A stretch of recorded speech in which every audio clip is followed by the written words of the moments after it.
All right, let me try another example or another video solution here to number 33. We'll read it here together. I decided to print up the picture, but not the words to the problem. So I'll read the problem that says, what force is exerted on the tooth as shown in figure 4.37 if the tension in the wire, and so here's the braces, is 25 newtons.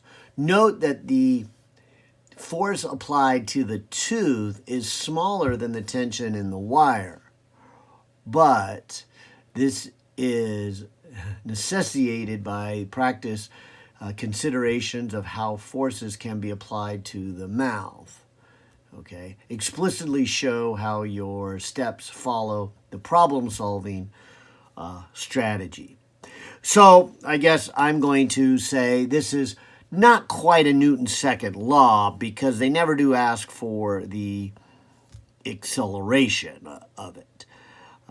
They ask for just really the tension on it. And I probably should point out then, as this tension wire comes around, they're saying, okay, one side of the tension wire is pulling down and left at 15 degrees. The other is pulling down, at least in the picture.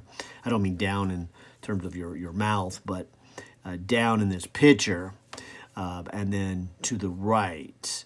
That alone is not all the forces on the tooth, because then the tooth is, being pushed back.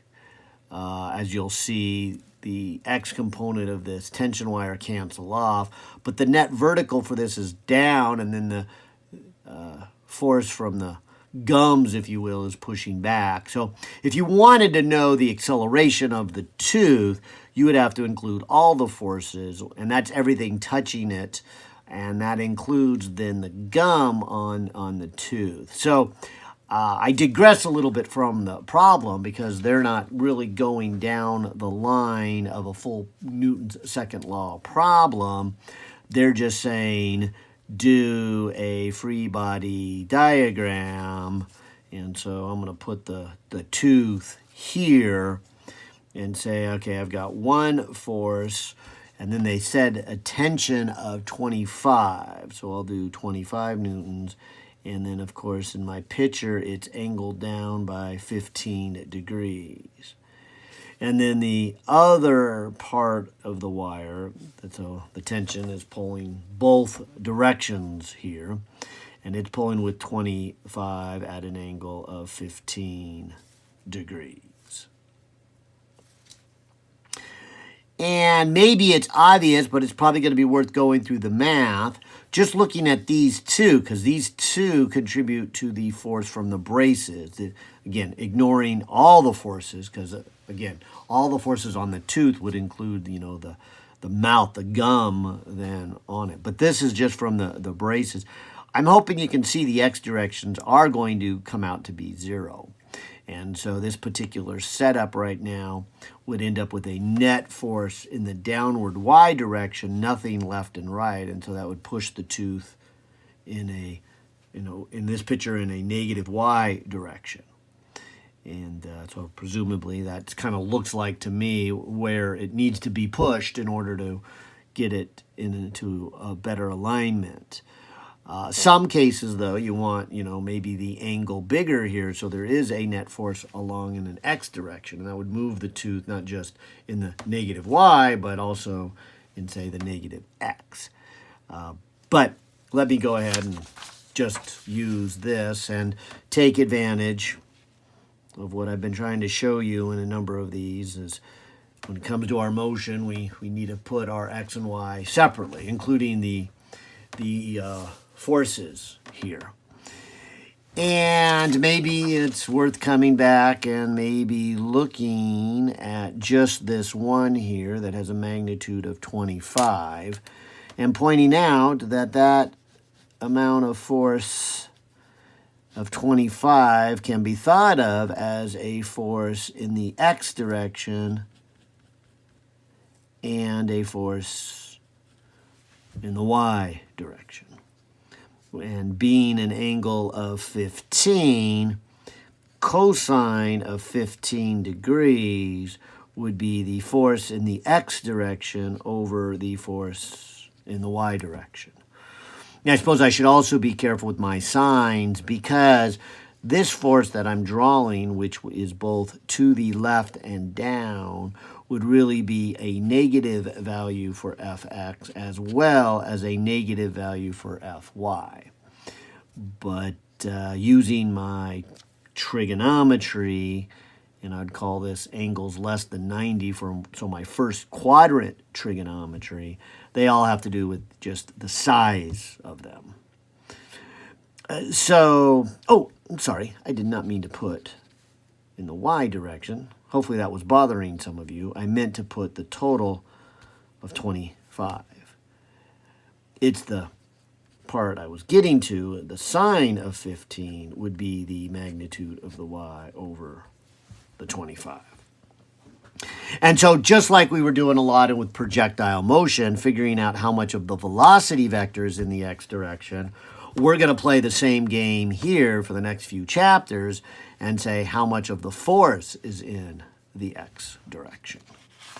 So if I take the 25 and I multiply it by cosine of 15, and likewise if I take the 25 and multiply it by the sine of 15, I will get what? All right, so in this one I will go 25 times the cosine of 15, and about a 24.1 would be the magnitude of the force in the x direction here. And the other one would be the 25 times the sine of 15, and that would be about a 6.47. 6.47. Now, keeping that in mind, and then also noting that that's kind of the same trigonometry we would do for this force, I'm not going to redo them. I'm just going to say that this one here has the same geometry, so it'd be the same x and y components as that one. Although, since this one is to the right and down, the x component would be positive and the y component would be negative. In this one, the x component is negative and the y component is negative. All right, so again, up here in this picture, looking at the forces in the x direction, I would get the component here and the component here. And so, as I just mentioned, the magnitude of the force in the x direction is 24.1 newtons, and I'll put a negative for the x component of that one, but a positive for the x component of that one. And clearly, they add up to 0. So the net force in the x direction is 0. And again, that's what we're kind of saying. Just by the symmetry, you can kind of see that this tooth is pulling hold equally left and right, but both of them are pulling down. So there's going to be a downward force from this tension.